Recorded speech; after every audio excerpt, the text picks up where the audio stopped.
పెట్టిన తర్వాత ఎంతో శ్రమపడ్డారు, ఎంతో కష్టపడ్డారు. ఒక వ్యక్తి ఇన్ని సంవత్సరాలు అధికారం అనేది ఇంకా రాకుండా నిలబడటం అనేది ఇది సామాన్యమైనటువంటి సంగతి కాదు. మీ శ్రమ మీకు ఎంతో ఓర్పునిచ్చిందండి. ఈ ఓర్పులో మీరు ఎన్నో పరీక్షలు గెలిచారు.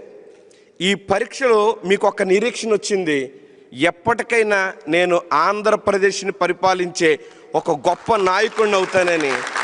ఖచ్చితంగా మీకున్నటువంటి నిరీక్షణ, ఖచ్చితంగా దేవుడు మీ పక్షంగా మీరు అనుకున్నటువంటి ఆ గొప్ప కార్యం చేయాలని మీ పక్షంగా మేము ఎప్పుడు కూడా ప్రార్థన చేస్తాం. ప్రతి ఒక్కరు రాజకీయంలోకి వచ్చి సంపాదించుకునేవారు, కానీ మీరు జేబులో తీసుకొచ్చి పెడుతున్నారు. ఈరోజు ఇలా ఇంత వేల మంది మేము వచ్చామంటే ఈ ఒక్క పాయింట్.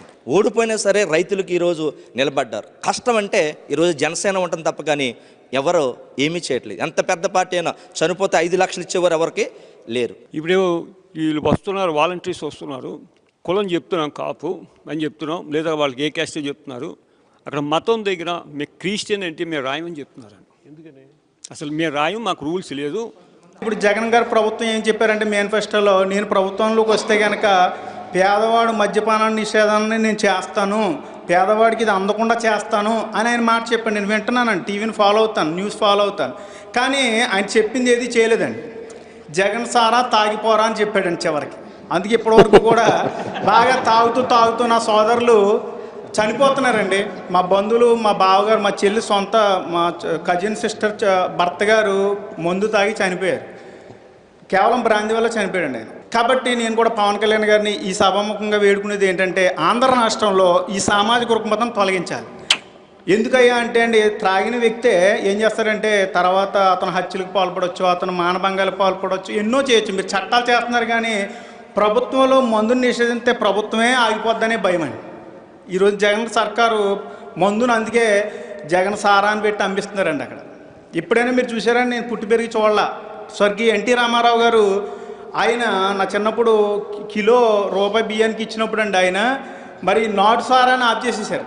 అప్పుడు నినాదం ఏంటి, తెలుగు సారా తాగిపోరా, నాటు సారా తాగిపోరా అని చెప్పేవారు నా చిన్నప్పుడు. కానీ ఇప్పుడు జగన్ సారా తాగిపోరా అంటారు. కారణం ఏంటయ్యా అంటే అండి, ఆయనేమో సామాజిక రుగ్మతను తొలగించాడు, ఈయన సామాజిక రుగ్మతను పెంచాడు. వచ్చే ముందు 3 గంటలు మా పాపలు వేసి ఫస్ట్ ఓటు వస్తుందండి. ఇప్పుడు నాన్న ముందు సార్తో ఫోటో దిగి తీసుకురా, నేను వాట్సాప్ స్టేటస్ పెట్టుకుంటాను అని చెప్పింది. క్రైస్తవులను జరుగుతున్న చిన్న దాడిని కూడా పెద్ద చేసి క్రైస్తవులు ఒక అభద్రత భావం తీసుకొస్తా ఉన్నారు. ఏంటంటే జగన్మోహన్ రెడ్డి లేకపోతే క్రైస్తవుల పరిస్థితి ఏమైపోద్ది అన్న ఆలోచనలు అతనే జనాల్లో క్రియేటివ్ చేస్తూ ఉన్నటువంటి పరిస్థితి. ఎవరికి ఏ మతాన్నైనా పాటించే హక్కు మనిషికి ఉంది. భగవంతుని ఇలా చూడాలనుకుంటే సంపూర్ణ హక్కు ఉంది, దాంట్లో అసలు డిబేట్ లేదు. దాంట్లో నా మతాన్ని, నా ధర్మాన్ని ఆరాధిస్తాను, మిగతా ధర్మాలని గౌరవిస్తాను. పవన్ కళ్యాణ్ మనకి నిలబడ్డు, జనసేన మనకి నిలబడదు అనే అభిప్రాయం ఎందుకు ఉంటుందంటే, మిగతా వాళ్ళు డ్రామాలకు అందరూ అలవాటు పడిపోయారు. నిజంగా ఈ దేశంలో ఎవరన్నా న్యాయం చేయాలి అంటే తన విశ్వాసాలని తను ముందుకు తీసుకెళ్తూ తను పాటిస్తూ మిగతా విశ్వాసాలను గౌరవించేవాడే తీసుకెళ్ళగలడు. నేను మీకోసం డ్రామాలు చేయను,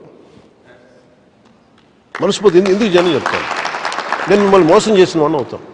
జానీ అనే సినిమా ఎందుకు పేరు పెట్టుంటాను మీకు ఎప్పుడన్నా ఊహించారు? ఎప్పుడన్నా hero not necessarily to be A Hindu, he can also be a Christian. మళ్ళీ జానీ అని చెప్పి జానకి రామయ్యని షార్ట్ జానీ కదా, జానీ అంటే జానీ. అది ఎందుకు పెట్టానంటే నా మనసు చెప్పడానికి ఇది ఆవిష్కరిస్తున్నాను అన్నమాట. మీకు అందులో జీసస్ క్రైస్ట్ ఫోటో ఉంటుంది. ఆ సినిమాలో మీరు ఎక్కడ చూసినా వెనకాల జీసస్ ఫోటో ఉంటుంది. అంటే ఇతను క్రైస్తవ మతాన్ని తీసుకున్న వ్యక్తి, అతను హీరో నా సినిమాలో. అది ఎవరో డైరెక్ట్ చేస్తుంది, నేను డైరెక్ట్ చేసుకున్న మొదటి సినిమా.